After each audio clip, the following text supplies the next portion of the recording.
জামাত আর চরমনাই দুইজন যখন মিল হয়ে গেছে, কিছু শয়তানদের গাত্র দাও শুরু হয়েছে। সারা জীবন বলতো হুজুরি হুজুরি মিল নেই। কি আমাদের সমাজে কিছু লোক বলতো না যে এরা রাজনীতি করবে কি করে, হুজুরি হুজুরি মিল নেই। এ হুজুর ওর হুজুরের বিরুদ্ধে ফতোয়া দেয়, ও হুজুর ও হুজুরের বিরুদ্ধে ফতোয়া দেয়। এখন হুজুররা মিলে গেছে, এখন কি ফতোয়া দেওয়া দুলা ভাই? এখন কি ফতোয়া দিয়েছে শুনেছেন? তো এরা মুনাফিক। এরা কি মুনাফিক? কেন? চরমনাই হুজুর এতদিন বলে আসলো জামাত ইসলাম এটা ইসলামী দল না, সেই দলের সঙ্গে হাত মিলাই বলতেছে দুইজনের ভোটের ব্যবসা এক। তারপরে হেফাজতের হুজুররা জামাতের সঙ্গে, বিশ্বাস করো সিরাজগঞ্জের লোকেরা, গোটা দেশের শুধুমাত্র শয়তানপন্থী টুপিওয়ালা ছাড়া প্রকৃত যারা টুপিওয়ালা, সব টুপিওয়ালা কোরআনের ছায়াতলে এক। এবার যদি দিন কায়েম না হয়, এবার যদি ইসলাম প্রতিষ্ঠিত না হয়, আরো 100 বছর মার খাওয়া লাগবে, আরো 100 বছর মার খাওয়া লাগবে। সুতরাং এবার যতই কষ্ট হোক, কাঙ্ক্ষিত জায়গায় কোরআনকে আমরা নিয়ে যেয়েই ছাড়বো ইনশাল্লাহ। বলেন ইনশাল্লাহ, বলেন ইনশাল্লাহ, বলেন। তাহলে আপনি কোরআন জাতীয় সংসদে পেশ করবেন না, পেশ করবেন, নিজে নামাজি হবেন না, আপনার দ্বারা এদেশে কখনো ইসলাম প্রতিষ্ঠিত হওয়া সম্ভব নয়। এই জন্য আমি নামাজের কথাই বলতেছি।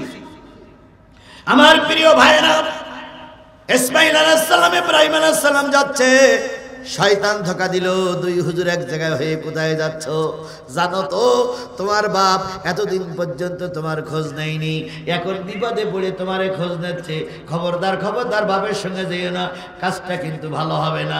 যেই না জামাত আর বিএনপি একজোট হয়ে গেল, এবার কিছু লোক, যেই না জামাত আর কি বলে ইসলামী আন্দোলন একজোট হয়ে গেল, এবার কিছু লোক ইসলামী আন্দোলনে যেয়ে বলতেছে আপনাদের মান সম্মান থাকলো,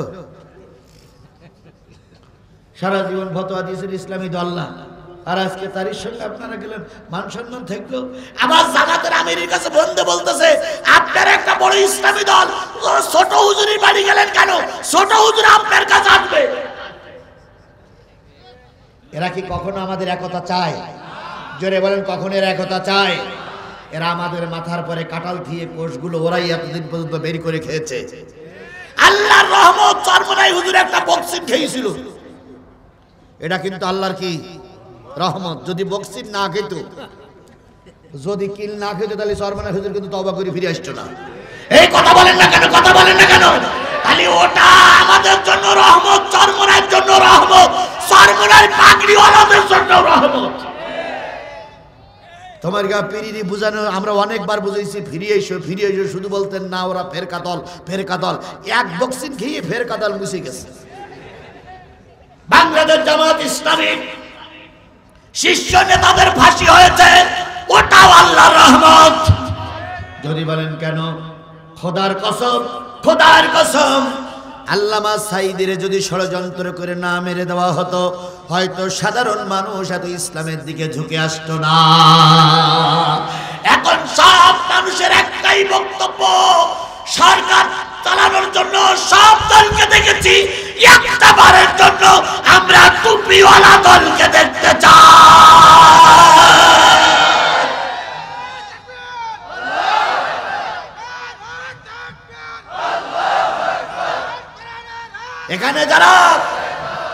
এখানে যারা বিএনপির লোক আছেন, আমি আপনার বিরোধী না, তবে গোপনে গোপনে গোপনে গোপনে সাধারণ মানুষের কাছে জিজ্ঞাসা করেন যে ভাই আগামী নির্বাচনে তুমি কোন দিক যাবা?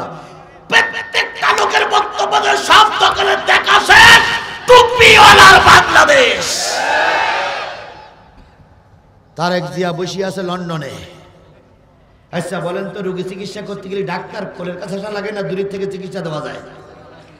তো তারেক জিয়া এক নম্বর ভালো লোকের ভিতরে কোনো সন্দেহ নেই, কিন্তু দূরের থেকে কি চিকিৎসা দেবে উনি? রাজনীতি করতে গেলে দেশে আসতে হবে, মানুষের পাশে দাঁড়াতে হবে। ডাক্তার শফিকুর রহমান যেমন বুড়ো মানুষ সমস্ত জেলায় জেলায় সফর করতেছে, প্রায় জেলায় হেলিকপ্টারে যায় না, বাইরে যায়, এরকম রাজনীতি করতে গেলে মানুষের পাশে যাও, সুখ দুঃখের কথা শোনো। সব জায়গায় সফর করতেছে, সফর করা লাগবে, লন্ডনে বসে রাজনীতি করা যায় না। তারপরে খালেদা জিয়াকে স্যালুট জানাই, তারেক জিয়ারে স্যালুট জানাই, কারণ ওনারা আমাদের আন্দোলনের সঙ্গী। কথা বলেন, কথা বলেন, কথা বলেন। হয়তো সিরাজগঞ্জের মানুষ মনে করতেছেন জামাতের জোর বেশি, এমনও জেলা আছে বিএনপির জোর বেশি। সুতরাং সবাই আমার ভাই। তবে আমি আপনাদের কাছে অনুরোধ করছি, বিএনপি ক্ষমতায় যাক, এটাও আমরা চাই, কিন্তু আমাদের মনের দাবি, আল্লামা সাঈদীর দাবি হচ্ছে কোরআন একটা বারের জন্য জাতীয় সংসদে যাক।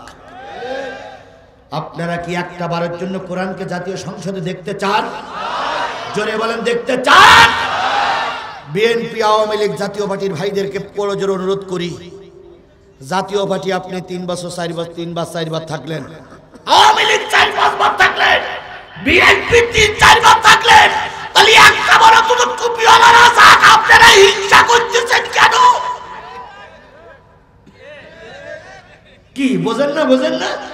আপনারাই বলেন অহিংসা পরম ধর্ম, আপনারাই বলেন হিংসা করা ভালো না, তাহলে আপনারা হিংসা করতেছেন কেন?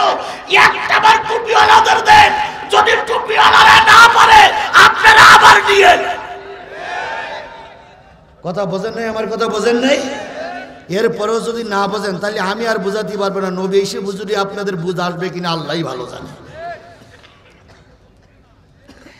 আমি একবারও কারোর বিপক্ষে নয়, কিন্তু টুপিওয়ালারা মায়ের কম খেয়েছে না বেশি খেয়েছে? সেই টুপিওয়ালাদের জন্য একটা বারের জন্য দাবি করে গেলাম, ভাই আপনি আপনার এই আসন, যে আসন আপনি বসে আছেন, এই আসনটা আপনি কোরআনকে দেন। আমি আজিজুল ইসলাম সাতক্ষীরার মানুষ, আমি কোরআন শপথ করে চ্যালেঞ্জ করতেছি, আল্লাহর পরে তাওয়াক্কুল করে, আমি আমার সাতক্ষীরার 4টি আসন কোরআনকে দেব, আপনি একটা আসন এখান থেকে দেবেন, এই নিয়ত করে কাজ করুন।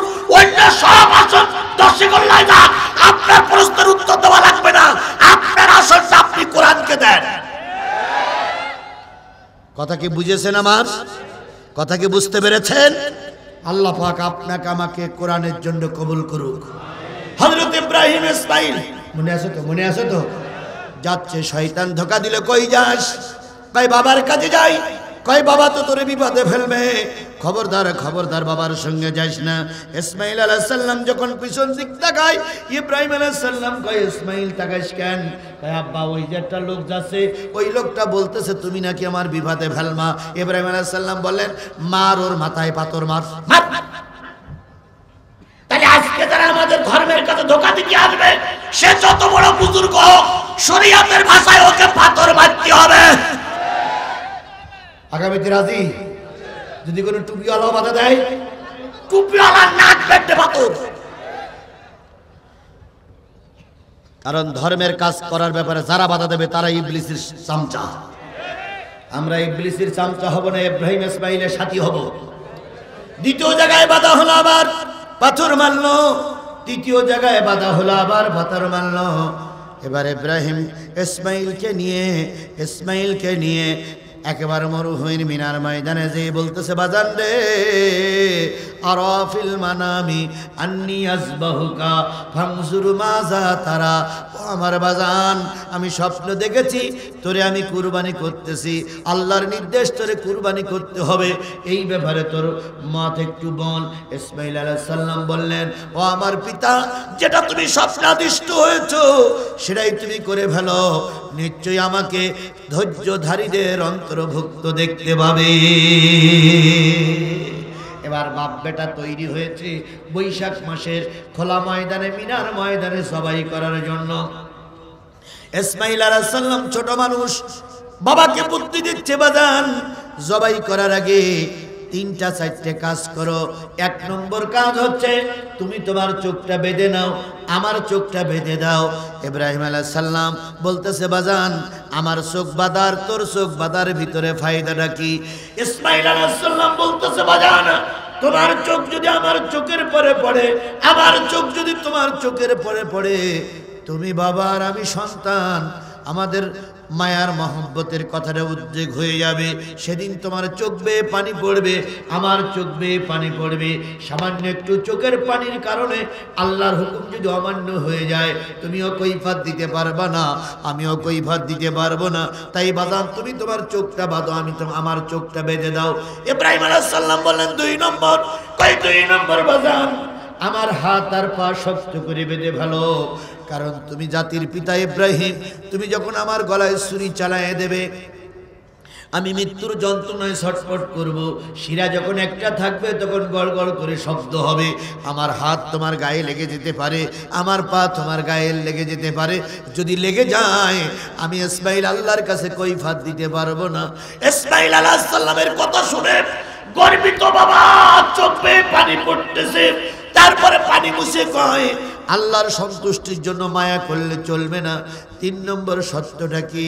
ইসমাইল আলাইহিস সালাম বললেন, বাজার 3 নম্বর সত্য, তরবারির ধারটা ভালো করে পরীক্ষা করে নাও। কারণ তরবারির ধার যদি পরীক্ষা না করো, যদি তরবারিতে ধার কম থাকে, কাটতে যেয়ে তোমারও কষ্ট হবে, আমারও কষ্ট হবে। ইব্রাহিম আলাইহিস সালাম বললেন, বাজার এটাও মেনে নিলাম। এবার ইসমাইল বলতেছে, আব্বু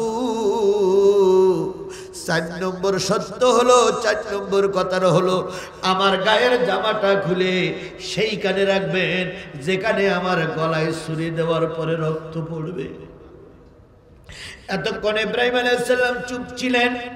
এবার ইব্রাহিম আলাইহিস সালাম আর চুপ থাকতে পারে না, ইসমাইলকে জড়াই ধরে বলতেছে, বাজার রে, এর ভিতরে ফায়দা কি?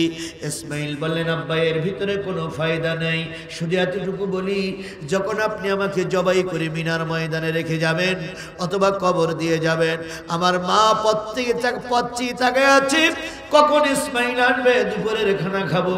আমি যখন যাব না, তখন আপনি আমার এই গায়ের রক্ত মাখা জামাটা আমার মাকে দিবে, দিয়ে বলবেন, ও হাজেরা, আল্লাহর জন্য তোমার ছেলে কুরবান হয়ে গেছে। এই কথা শোনার পর আমার মার সামনে জামাটা থাকবে। মা যখন আমার কথা মনে পড়বে, তখন এই রক্ত মাখা জামাটা দেখবে, একটু চুমা খাবে, সামনে পেয়ে সান্ত্বনা পাবে। ও আমার বাবা, জামাটা এভাবে নিয়ে যেও। ইসমাইল আলাইহিস সালামকে শোয়াই দিয়ে ইব্রাহিম আলাইহিস সালাম কাঁদতে বলি, আর কত পরীক্ষা তুমি আমাকে নেবে? যত পরীক্ষা তুমি আমাকে নিতে চাও, আমি যেন পরীক্ষায় ফেল না করি। সত্য মেনে নেওয়া হয়ে গেল। ইসমাইল আলাইহিস সালামকে কাঁধ করে শোয়াই দিয়ে কাবার দিকে মুখ করে ইব্রাহিম আলাইহিস সালাম ছুরি চালায়, ছুরি চলে না। ইব্রাহিম আলাইহিস সালাম চোখ খুলে বলে, ও ছুরি তোর হয়েছে নাকি? ছুরির থেকে জবাব আসলো, তুমি তোমার কাজ করো, আমি আমার কাজ করতেছি। তোমাকে আল্লাহ বলেছে জবাই করতে, আর আমাকে আল্লাহ বলেছে খবরদার শিরা কাটবি না। আবার তৃতীয়বার যখন চেষ্টা করে হলো না, আল্লাহ পাক জান্নাত থেকে একটা দুম্বা পাঠালেন, ভেড়ার চাইতে বড় একটা প্রাণী পাঠিয়ে দিলেন, ভেড়া পাঠিয়ে দিলেন। ওই ভেড়াটার ইসমাইল আলাইহিস সালামের পরিবর্তে জবাই হয়ে গেল। ইসমাইল আলাইহিস সালাম দাঁড়িয়ে গেলেন। ইব্রাহিম চোখ খুলে দেখে ইসমাইল দাঁড়িয়ে আছে। ইব্রাহিম আলাইহিস সালাম চোখ খুলে দেখে এর পেটে চলে গেল 2টা সন্তান, 2 দিকে হাইজাক হয়ে গেল। দীর্ঘদিন পরে ওই ইরাকের ফুরাত নদীর কিনারায় হযরত ইউনূস আলাইহিস সালাম একত্রিত হয়ে 4 রাকাত নামাজ পড়েছিলেন বেলা ডোবো ডোবো অবস্থায়। ওই 4 রাকাত নামাজ আল্লাহ রাব্বুল আলামিন উম্মতি মুহাম্মাদের জন্য ফরজ করে দিয়েছে। এই 4 রাকাত নামাজ যে যারা আদায় করবে, ইউনূস আলাইহিস সালামের সঙ্গে তারা জান্নাতে যাবে। মাগরিবের নামাজ আদায় করেছিলেন হযরত ঈসা রুহুল্লাহ। ঈসা রুহুল্লাহকে আল্লাহ রাব্বুল আলামিন যখন কাফেরদের অত্যাচারে মসজিদে বাইতুল মুকাদ্দাসের ভিতরে বন্দী করলেন, ওরা যখন চারিদিক থেকে ঈসা আলাইহিস সালামকে ঘিরে ধরলো, এক পর্যায়ে ঈসার দোয়ার কারণে যারা শয়তানি করেছিল তারা যখন শুকর হয়ে গেল, তৎকালীন সময় সন্ধ্যা হয়ে এসেছে। কাফেরদের অত্যাচারে যখন ঈসা আলাইহিস সালাম মুক্তি পাইলেন, ওই বাইতুল মুকাদ্দাসে দাঁড়িয়ে 3 রাকাত নামাজ আদায় করেছিলেন। ওই 3 রাকাত নামাজ আদায় করা অবস্থায় চেয়ার নাজিল কি বলে মই নাজিল হয়ে গেল 3 রাকাত পড়েছেন মই নাজিল হয়ে গেল আল্লাহ বললেন ঈসারে নামাজ ছেড়ে দিয়ে মইতি চলো আমি তোমাকে চতুর্থ আসমানে নিয়ে যাব নামাজ 3 রাকাতের পরে ছেড়ে দিয়ে ঈসা আলাইহিস সালাম মইতি চলে গেলেন জান্নাতে ওই 3 রাকাত নামাজ আল্লাহ রাব্বুল আলামিন উম্মতি মুহাম্মাদীদের জন্য মাগরিবের ফরজ নামাজ বানিয়ে দিয়েছে এবার হযরত মুসা আলাইহিস সালামকে তাড়া করেছিলেন কোন নেতা কথা বলেন কোন নেতা আরো জোরে বলেন কোন নেতা ফেরাউন তাড়া করেছিলেন ফেরাউনের দলে কিছু মুসার লোক শয়তানি করে মুনাফিকেরা ছিল এরা মুনাফিক মুসা আলাইহিস সালামের ভয় ছিল মুনাফিকেরা আমার ধরাই দেবে সামনে নদী পিছনে ফেরাউন বাহিনী বাসার কোনো লাইন ছিল না মুসা আলাইহিস সালাম নীল নদের ভিতরে আঘাত করলেন নীল নদ রাস্তা হয়ে গেল রাস্তা পাড়ি দিয়ে ওই পারে যেতে যেতে রাত হয়ে গেল পিছন দিক তাকিয়ে দেখে ফেরাউন আর তার বাহিনী শুধু পানি খায় ক্যাপ ক্যাপ ক্যাপ মুসা আলাইহিস সালাম তাকাই কয় আল্লাহ কি খবর কয় সব কটা ধরেছি পানি খাচ্ছে হযরত মুসা আলাইহিস সালাম দাঁড়াই লক্ষ্য করলেন ফেরাউন আর তার দলবল সব কি হয়ে গেল মারা গেল ওই জায়গায় দাঁড়িয়ে হযরত মুসা আলাইহিস সালাম নীল নদের পানিতে উজু করে জাতিরে বললেন 4 রাকাত শুকরানা নামাজ পড়ো 4 রাকাত শুকরানা নামাজ মুসা আলাইহিস সালাম তার দলবল নিয়ে পড়েছিলেন এই 4 রাকাত নামাজ উম্মতি মুহাম্মাদীর জন্য এশার নামাজ করে দিলেন তাহলে 5 ওয়াক্ত নামাজ পড়েছিলেন 5 নবী এই 5 ওয়াক্ত নামাজ যে বাজার আদায় করবে তাদেরকে 5 নবীর মর্যাদা দিয়ে আল্লাহর জান্নাতে দেওয়া হবে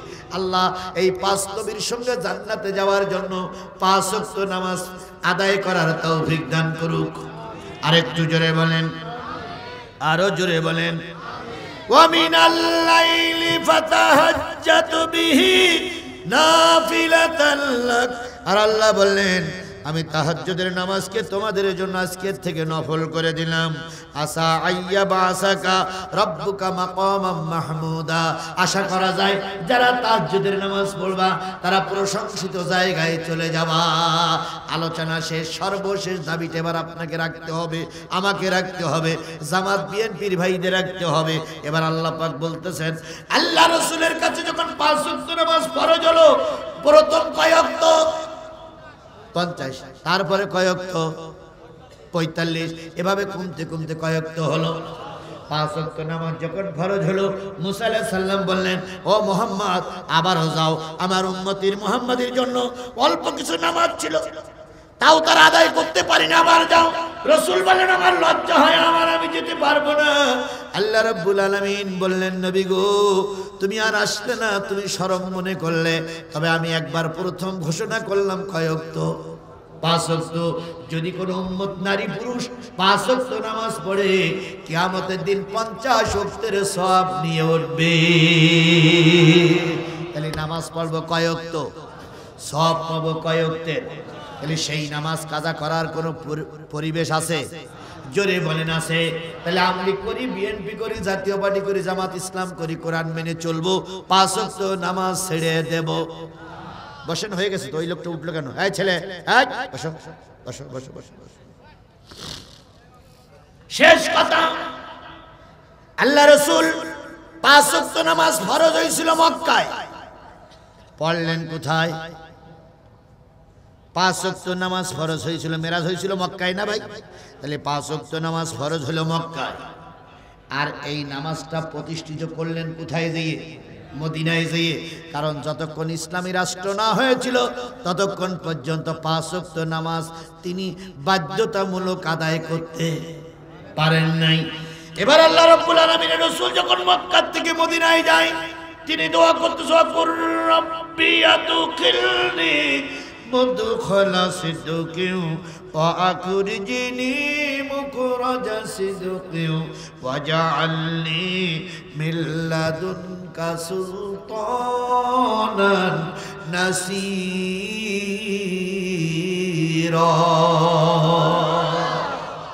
তাবলীগের মুরব্বীদের পায়ে ধরি, দুইটা পায়ে ধরি। আমি আজিজুল ইসলাম জিহাদি কিছুই জানি না, আমার ভিতরে কোনো এলেম কালাম নেই, দুটো পায়ে পড়ি।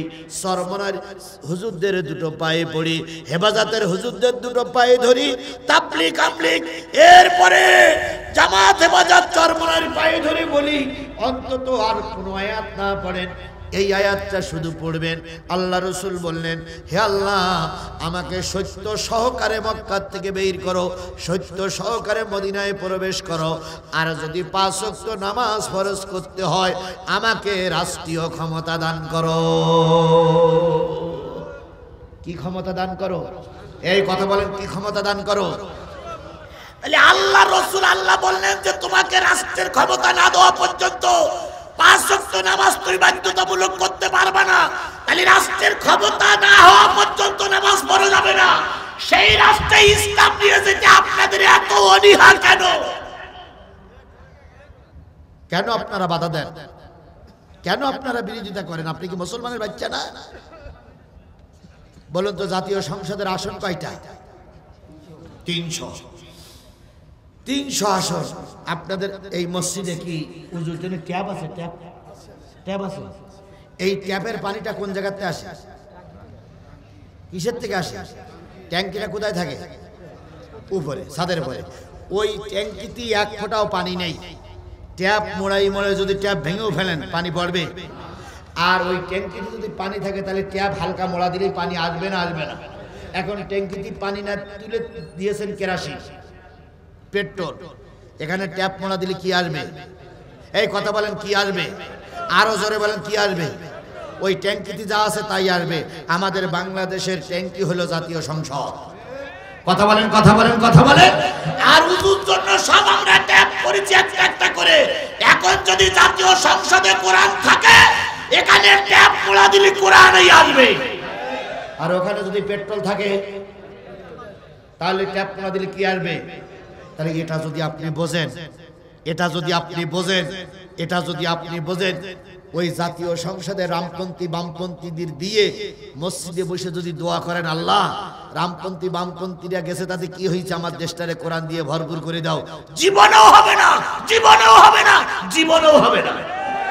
এই জন্য জাতীয় সংসদে যদি আমরা কোরআন পাঠাতে পারি তাহলে গোটা দেশের সব ট্যাপ থেকে কিসের পানি আসবে? কোরআনের পানি আসবে। এই জন্য আগামী জাতীয় সংসদে কোরআন নামক ট্যাঙ্কিটা ভর্তি হবে। কোরআন কি বলে? জাতীয় সংসদ নামক ট্যাঙ্কিটা ভর্তি হবে কি দিয়ে? এই জোরে বলেন, কি দিয়ে? তাহলে ওখান থেকে কোরআনের আইন বেরিয়ে আসবে। তাছাড়া এখানে বেরিয়ে এখানে যদি চোখ দিয়ে পানি, কান্তি কান্তি চোখ দিয়ে পানিও আছে, কোরআনের আইন দেশে প্রতিষ্ঠা করা যাবে না। এই জন্য আমি আপনাদের সকলের কাছে দাবি করছি, আমি যেহেতু আজকে দীর্ঘ পথ অতিক্রম করে এসেছি, এমনি কষ্ট হয়েছে, তারপরেও আমি আপনাদের কাছে, এখন কটা বাজে দেখেন, আমি 12টা বেজে 20 মিনিট পর্যন্ত আপনাদের সঙ্গে কথা বলেছি। আরেকটু কথা বলতে পারলে আরো ভালো হতো, কিন্তু এমনি আমি ক্লান্ত। তারপরে আমি আপনাদের জন্য দোয়া করি। পুরাই জন্য যে কথাগুলো বলার সে কথাগুলো বলা হয়ে গেছে। এখন দরকার হলে আমলে। কথা বলে ঠিক না? ঠিক। 5 ওয়াক্ত নামাজ পড়লে কোথায় যাওয়া যাবে? জান্নাতে। 5 ওয়াক্ত নামাজ পড়লে কিসের আযাব বন্ধ হবে? দোজখের আযাব। 5 ওয়াক্ত নামাজ পড়লে কবরের আযাব বন্ধ হবে। 5 ওয়াক্ত নামাজ পড়লে ঈমান নিয়ে মারা যাবে। কোরআন মেনে চললে দেশে শান্তি আসবে। তাহলে এরপর আর কি কথা বাকি থাকলো? এরপরও কয় হুজুর অশুনিয়ে মন ভুলল না। এরকম কিছু লোক আছে না? কিছু লোক আছে ওয়াজ শুনে মন ভুলল না। আইসে ভাই সারা রাত ওয়াজ আমি করলাম, আমি আরো 2 ঘন্টা ওয়াজ করলাম। বলুন তো এই ওয়াজ 4 ঘন্টা করে যে সওয়াব হবে, তার চাইতে ফজরের নামাজ কাজা করলে গুনাহ বেশি হবে না কম হবে? তাহলে আজকে যে পর্যন্ত শুনলাম নামাজের পরে কথা, যেহেতু মেরাজের চাঁদ চলছে, কিছু লোক কানে কানে বলে গেছেন হুজুর আজকে ওয়াজ বলো গরম হচ্ছে না। 2-1 কানে কানে বলেই গেছেন, ও ভাই সব দিন গরম ওয়াজ করলে চলবে না, কিছু কিছু নরম ওয়াজে আমল করতে হবে। কথা বলেন ঠিক না ঠিক? এখন আমলগুলো যদি করি তাহলে গরম ওয়াজের চাইতে 1,00,000 গুণ বেশি কাজ হবে যদি আজকের কথাগুলো নারী আর পুরুষ আমরা মেনে চলতে পারি। তাহলে আজকের এই কথাগুলো কোরআন থেকে বলেছি, মেনে চলার জন্য চেষ্টা করব না ইনশাআল্লাহ? এই কথা বলেন ইনশাআল্লাহ মেনে চলবো, চলার জন্য চেষ্টা করব না? আল্লাহই ভালো জানে। মুজিবারের কবরে মুজিবার আছে না অন্য কেউ আছে? জিয়ার কবর কোন জায়গায়? ঢাকায়। আমলিগাওয়ালারা বলে যে এখানে জিয়ার কোনো কবর নেই। আল্লাহ ভালো জানে আছে কিনা, আছে আমি ওরা প্রশ্ন করছি না, কিন্তু কবরে তো যাওয়া লাগবে। সেদিন কোন দলের পরিচয় দিয়ে কাজ হবে? সেদিন পরিচয় হবে নামাজ। সেদিন পরিচয় হবে কি? আরো জোরে বলেন, সেদিন পরিচয় হবে কি? আরো জোরে বলেন, সেদিন পরিচয় হবে কি? তাহলে আজকে আপনাদের পায়ের পরে হাত থেকে বলতেছি, আমার সোনামানিক, আমার কলিজার টুকরা সন্তান, বেনামাজি হয়েও না। কি হও? নামাজি হও। ও আমার মা, ও আমার বোন, বেনামাজি হয়েও না, নামাজি হও। যুদ্ধে গেছো, নামাজ নাই, শহীদের কোনো দাম নাই। নামাজ নাই, ঈমান নাই, নামাজ নাই, মুসলমান নাই। তাহলে আসরের নামাজের 4 ওয়াক্ত নামাজে কয়েক কোটি বছর পার হয়ে গেল। 4 কোটি হতে পারে, 4 লক্ষ বছর হতে পারে, 50 লক্ষ বছর হতে পারে। এক কথায় নামাজের নিয়ত করবেন সিংহার ফুৎকার না হওয়া পর্যন্ত। সিংহায় ফুৎকার না হওয়া পর্যন্ত ফেরেশতা আপনার কাছে দ্বিতীয় কোনো প্রশ্ন জিজ্ঞেস করবে না। সুতরাং ফেরেশতার কবরের আযাব যদি মাপ পাইতে চান, আপনাকে আমাকে নামাজি হওয়া লাগবে। আল্লাহ আপনাকে আমাকে নামাজি হওয়ার তৌফিক দান করুক। সকলে মিলে বলুন আমিন। কিয়ামতের দিন আল্লাহ রাব্বুল আলামিন বলবে, ওয়ারকাউ ওয়াসজুদু, রুকু করো, সিজদা করো। ও সিরাজগঞ্জের মানুষ, সিরাজগঞ্জের মানুষেরা, বরাবর আমার সোজা একটা খুঁটি দেখা যায়। এই খুঁটির এই পাশে ধরেন, ডান পাশে আল্লাহর জান্নাতীরা, বাম পাশে জাহান্নামীরা। আপনারা সবাই জান্নাতি হয়ে গেলেন অথবা জাহান্নামী হয়ে গেলেন, অথবা রোজে মাহশরের ময়দানে দাঁড়ালেন। আল্লাহ বলবে রুকু করো। কি করো? রুকু করো। পৃথিবীতে যারা নামাজ না পড়েছেন তারা রুকু করতে পারবেন না। এই জন্য আমার সকলের কাছে অনুরোধ, আমলিগ হন, বিএনপি হন, জামাত ইসলাম হন, জাতীয় পার্টি হন, ফুরফুরা হন, চরমনাই হন, তাবলিগ হন, যাই হন, আপনার জীবনে নামাজ নাই, কোন সার্টিফিকেটের দাম নাই। তাহলে আজকের থেকে নামাজ পড়া যাবে তো ইনশাল্লাহ? কারা কারা নামাজ পড়তে রাজি আছেন তো হাত তুলে দেখান তো, যে হুজুর আমি আজকের থেকে নিয়ত করলাম আমি আর নামাজ কাজা করবো না। আল্লাহ হাত তোলেন, আল্লাহ হাতের ভিতরে বরকত দিতে পারে। আরে বাবা, হাত তুললে আপনাকে যে বেহেশতে গেছেন, দোজখে গেছেন তা বলবে না, তবে হাত তুললে আল্লাহ বরকত দিতে পারে। হাত নামান। এবার আসুন, ফজরের নামাজ, সকালবেলার উঠেই ফজরের নামাজ, কথা বলেন ঠিক না ঠিক? সবচেয়ে কঠিন নামাজ কোন নামাজ? কথা বলেন। এই ফজরের নামাজ যারা দৈনিক আদায় করবে তারা আদম আর হাওয়ার সঙ্গে আল্লাহর জান্নাতে যাবে। আদম আর হাওয়া যে জান্নাতে থাকবে, আপনাকে সেই জান্নাতে দেওয়া হবে। এবার আসুন, আদম আলাইহিস সালাম আর হাওয়া বিবি কয় রাকাত নামাজ পড়েছিলেন? 2 রাকাত। হযরত আদম আলাইহিস সালামকে আল্লাহ তৈরি করে কোথায় রাখলেন? জান্নাতের ভিতরে। জান্নাতের ভিতরে একা একা ভালো লাগে না। যে লোকগুলো উঠে যাবে, এই লোকগুলো যদি নামাজি হয় আমার কোনো দুঃখ নাই, কিন্তু যদি নামাজি না হয়ে বেনামাজি হয়, আমি আল্লাহর কাছে তোমাদের জন্য নালিশ করব। কারণ তুমি একটা মুসলমানের সন্তান, তুমিও যদি নামাজ না পড়ো আর ওই হিন্দুরা যদি নামাজ না পড়ে, তাহলে তোমার আর আমার ভিতরে পার্থক্য থাকলো কোথায়? আমি তোমাদের বোঝানোর জন্য বলতেছি বাবা, আমি ঘড়ি দেখেছি আর হয়তো 20-25 মিনিট আলোচনা চলতে পারে। দয়া করে 20-25 মিনিট ওটা চলা করো না, কারণ আজকের এই মাহফিল হয়তো তোমার আমার জন্য হেদায়েতের ওসিলা হয়ে যেতে পারে। আদম আলাইহিস সালামকে আল্লাহ জান্নাতে তৈরি করলেন। তৈরি করার পরে জান্নাতের ভিতরে রেখে দিলেন। আল্লাহ বললেন, আদম রে, সব জায়গায় ঘোরাফেরা করবি, সব কিছু খাইতে পারবি, কিন্তু একটা গাছের নিকটেও যেতে পারবা না। সেই গাছটার নাম কি? গন্ধব। লা তাকরাবা হাজিহি শাজারা ফাতাকুনা মিনাজ জালিমিন। এই গাছের নিকটবর্তী যদি তুমি হও, জালেমদের অন্তর্ভুক্ত হয়ে যাওয়া। আদম আলাইহিস সালাম একা একা জান্নাতের ভিতরে ঘুরে বেড়ায়, ভালো লাগে না। আল্লাহ বুঝলেন যে আদমের একজন সাথীর দরকার। আল্লাহ রাব্বুল আলামিন আদমের পাজরাত থেকে একটা হাড় কেটে নিয়ে হাওয়াকে তৈরি করলেন। যেভাবে হাওয়ার সঙ্গে বিয়ে হয়ে গেল। বিয়ে হলে হাওয়ার আদম 2 জন থাকে। আল্লাহ বললেন বাইরে যেতে পারবে না, দুইজন থাকতে থাকতে থাকতে থাকতে একদিন শয়তানের ওয়াসওয়াসায় পড়ে ওই গন্ধম গাছের ফল বা রস খাইলেন, পায়খানা হয়ে গেল, পেশাব হয়ে গেল। জান্নাত নাপাক জায়গা নয়, জান্নাতের ভিতরে পায়খানা পেশাব নাপাক জায়গা থাকতে পারে না। জান্নাত থেকে আল্লাহ বের করে দিলেন, একজনকে দিলেন বর্তমান শ্রীলঙ্কায়। কোথায়? শ্রীলঙ্কা, ভারতের পাশের একটা দেশ, সেখানে দিলেন আল্লাহ পাক আদম আলাইহিস সালামকে। আর হাওয়া আলাইহিস সালামকে কোথায় দিছিলেন? জিদ্দা। জিদ্দায় যারা হজ করতে গেছে তারাই জানে জিদ্দা, জিদ্দা বিমানবন্দর, জিদ্দা বিমানবন্দর। দুইজনকে দুই জায়গায় দিলেন, দুইজন দুই জায়গায় বসে কাঁদতে শুরু করলেন। কত বছর কেঁদেছিলেন? কত? 350-400 বছর। এমন কোন দলিল কোরআন হাদিসে পাওয়া যায় না, ওগুলো ইতিহাস। তবে কোরআনে পাওয়া যায়, হাদিসে পাওয়া যায়।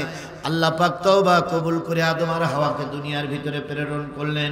দুইজন কাঁদলেন, শেষ পর্যন্ত রব্বানা যালামনা আনফুসানা ওয়া ইল্লাম তাগফির লানা ওয়া তারহামনা লানাকুনান্না মিনাল খাসিরিন। দোহাই দিয়ে, নবীর দোহাই দিয়ে তারা ক্ষমা পেয়ে গেলেন। দুইজন এক জায়গায় হলেন। এক জায়গায় যখন হয়েছিলেন তখনও সকালও হয়নি, রাত শেষ হয়নি। দুইজন দুই জায়গার থেকে যখন আরাফাতের ময়দানে আসতেছে, দুইজন এক জায়গায় হওয়ার পরে কিছু দূরের যখন দেখা যায়, দুইজন চিন্তা করলেন যদি ওই আমার হাওয়া হয়, আর হাওয়া চিন্তা করলেন ওই যদি আমার আদম হয়। দুইজন এক জায়গায় হয়ে তোমার শুকরিয়া আদায় করব। আরাফাতের ময়দানে, আরাফাতের ময়দানে জাবালে রহমতের নিচে এসে দুইজন পাহাড়ের পাদদেশে এসে এক জায়গায় হয়ে গেলেন। ওখানে পানি দিয়ে উজু করে 2 রাকাত নামাজ পড়েছিলেন।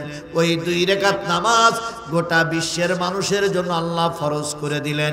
ওই 2 রাকাত নামাজ যে বাজারা পড়বে তারা আদি মাতা হাওয়া আর আদি পিতা আদমের সঙ্গে আল্লাহর জান্নাতে যাবে।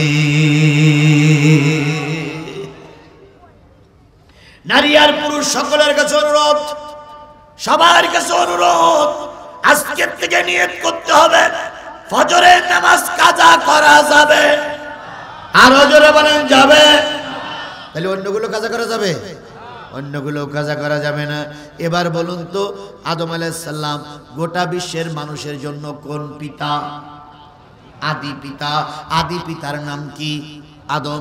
এবার বলুন তো, মুসলিম মিল্লাতের পিতার নাম কি? আরো জোরে বলেন। তাহলে ইব্রাহিম আলাইহিস সালাম মুসলিম মিল্লাতের পিতা। গোটা মানব জাতির পিতা যদি আদম হয়, তাহলে আবার নতুন জাতির পিতা আসে কোথা থেকে?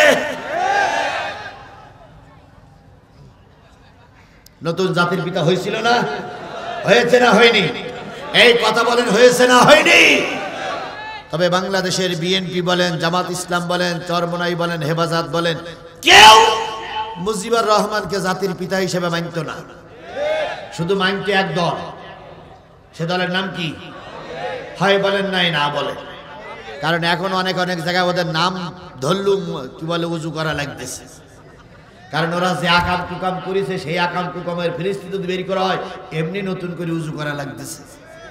আবার একটা ভালো সংবাদ শোনেন, সেটা হলো 26শে মার্চ ওনারা একটা আগের থেকে ডিক্লিয়ার দিয়েছে, 26শে মার্চ ওনারা আবার হরতাল সহকারে দেশে আসবে।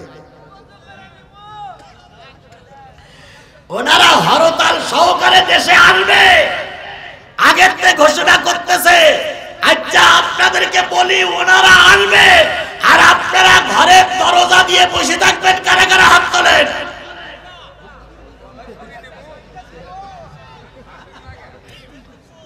তাহলে আজকের এই বিশাল কাফেলা টার্গেট নিতে হবে।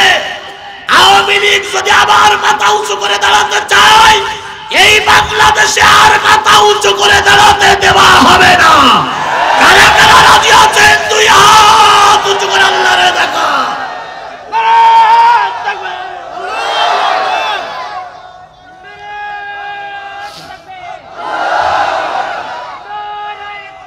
এখন শুনেন, এইবার খেপে গেছে। আমি বলি, এটা গণপ্রজাতন্ত্রী বাংলাদেশ নয়। তাহলে গণপ্রজাতন্ত্রী যদি বাংলাদেশ হয়, আপনি রাজনীতি করবেন, আওয়ামী লীগ রাজনীতি করতে পারবে না কেন? এটা গণতন্ত্রের পরিপন্থী। ঠিক, আপনারা কিছু লোক বলেছেন ঠিক। হ্যাঁ, আপনাকে আমরা রাজনীতি করতে দেব, যতগুলো টাকা আপনি মেরে খেয়েছেন সব টাকাগুলো ফেরত দেন। আল্লামা সাঈদীরে আপনারা বিষ প্রয়োগ করে মেরেছেন, আল্লামা সাঈদীরে ফেরত দেন। মতিউর রহমান নিজামীকে আপনারা অন্যায়ভাবে ফাঁসিতে ঝুলিয়েছেন, আল্লামা মতিউর রহমান নিজামীকে ফেরত দেন। আব্দুল কাদের মোল্লাকে আপনারা ফাঁসি দিয়ে মেরেছেন, আব্দুল কাদের মোল্লাকে ফেরত দেন। যদি ফেরত দিতে পারেন অবশ্যই আপনারা এদেশে রাজনীতি করবেন। বিডিআর হত্যার নামে 87 জন লোককে আপনাদের লোকেরাই গুলি করে মেরেছে। এই 57 জন বিডিআরকে ফেরত দিয়ে স্ত্রীদের কোলে ফিরিয়ে দেন, বাচ্চাদের কোলে তার বাবাকে ফিরিয়ে দেন, নতুবা এদেশে রাজনীতি করতে দেওয়া হবে না। আল্লামা সাঈদীর রায়ের পরে 300 লোক আপনারা গুলি করে মেরেছেন, দয়া করে তাদের ফিরিয়ে দেন। এই সংস্কার আন্দোলনে 2000 মানুষকে আপনারা গুলি করে মেরে